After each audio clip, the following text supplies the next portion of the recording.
હવે બનાવીશું આપણે તીખા શક્કરપારા.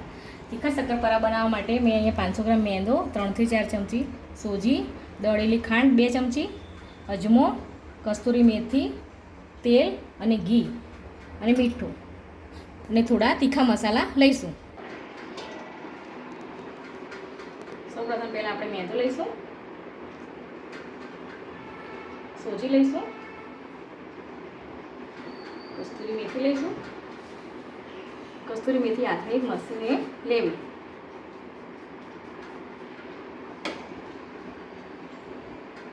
અજમો પણ મસી લઈશું. દળેલી ખાંડ લઈ લઈશું. મીઠું સ્વાદ મુજબ લેવું.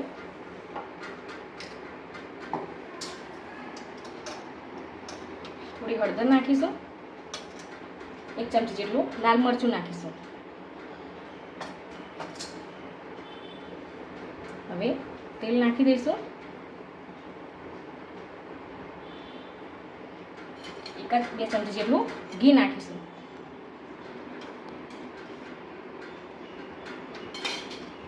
હવે આ બધાને મિક્સ આપણે કરી લઈશું.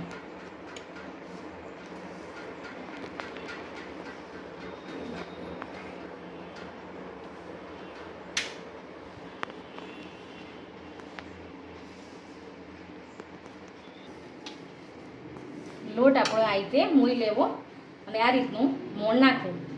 મુઠ્ઠી વધાય એવી રીતનું મોણ નાખવું. થોડું થોડું પાણી એડ કરીને લોટ બાંધતા જઈશું.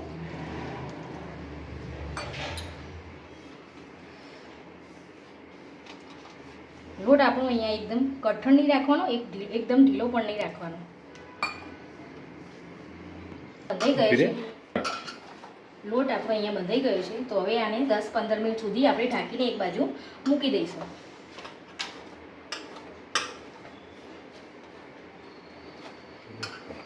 આ રીતનો કાઠો રાખવો. હવે ઢાંકી દઈશું. 10-15 મિનિટ થઈ ગઈ છે. તો હવે આપણે ખોલીને જોઈ લઈશું. લોટ આપણો સરસ થઈ ગયો છે. હવે આપણે એને શક્કરપારા વણવાની તૈયારી કરીશું.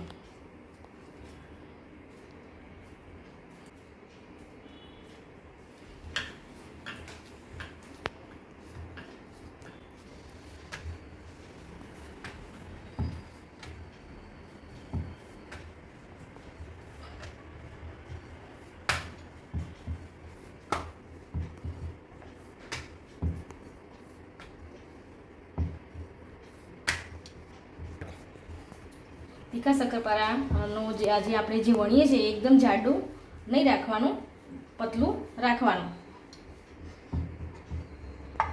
આ રીતનું પતલું થવું જોઈએ.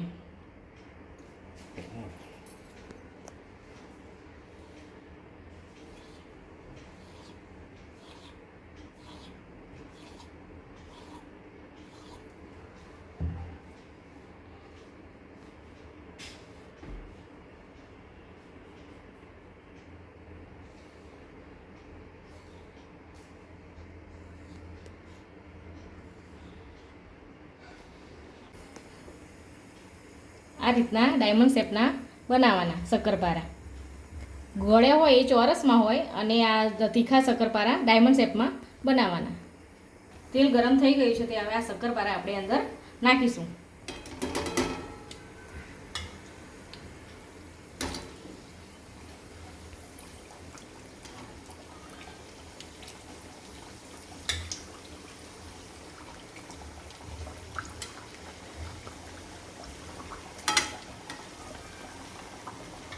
ત્યાં સુધી આપણે બીજા વણી લઈશું.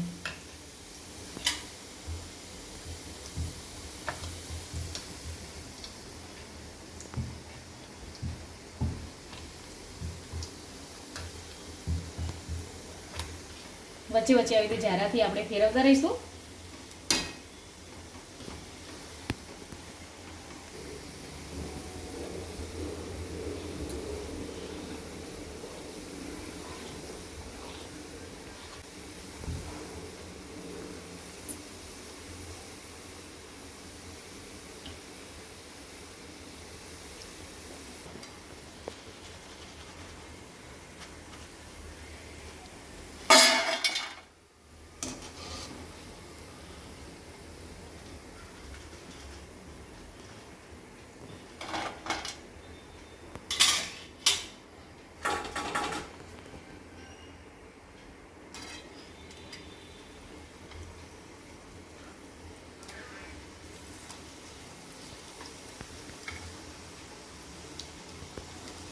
શક્કરપારાને ચટપટા બનાવવા માટે આપણે ત્યાં સુધી આપણે મસાલો બનાવી લઈશું.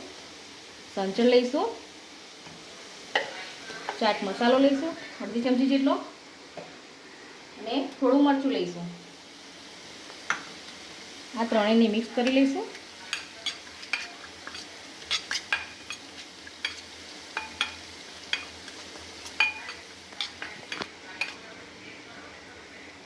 હવે આપણે આ જે તળેલા શક્કરપારા છે એના ઉપરથી આપણે એક વાર ભભરાવતા રહીશું.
બીજો બેચ તૈયાર થઈ ગયો છે તે આપણે એના ઉપર પછી આ ચટપટ મસાલો નાખી દઈશું.